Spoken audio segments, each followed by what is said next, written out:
Hey everybody, this is 2.6 about the feds and anti-feds and who they were and what were their motives after the Constitution. Now, after the Constitutional Convention, which is what we're doing in class the last couple of days, and we're finishing up the next couple of days, is after that they started lobbying for whether or not to pass this new Constitution.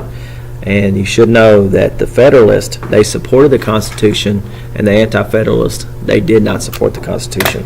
The Federalist Papers came out after the Constitutional Convention, and they were published in a New York newspaper.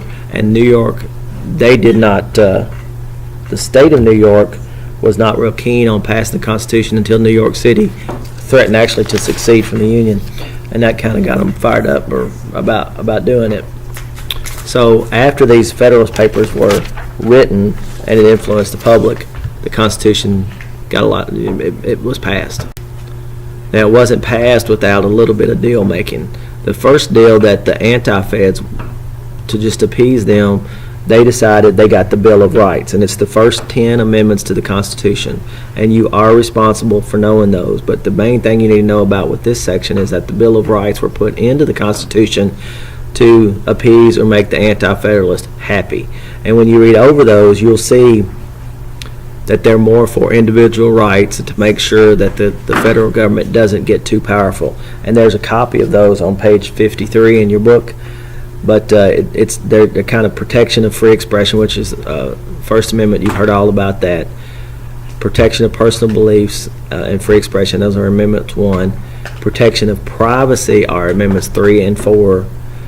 Protection of defendants' rights, like if you're getting locked up and just to protect your rights, those are Amendments 5, 6, 7, and 8. No length, speedy and public trial. You can't be rid of habeas corpus and all those things. And protection of other rights include the Second Amendment with the right to bear arms, the Fifth Amendment, you can't take over somebody's property, and the Sixth Amendment just can't even be denied rights, and the 10th Amendment is the necessary and proper clause, which it says powers not delegated to the national government or denied to the states are reserved for the states or the people. So if it's not a listed power, then it's given to the states.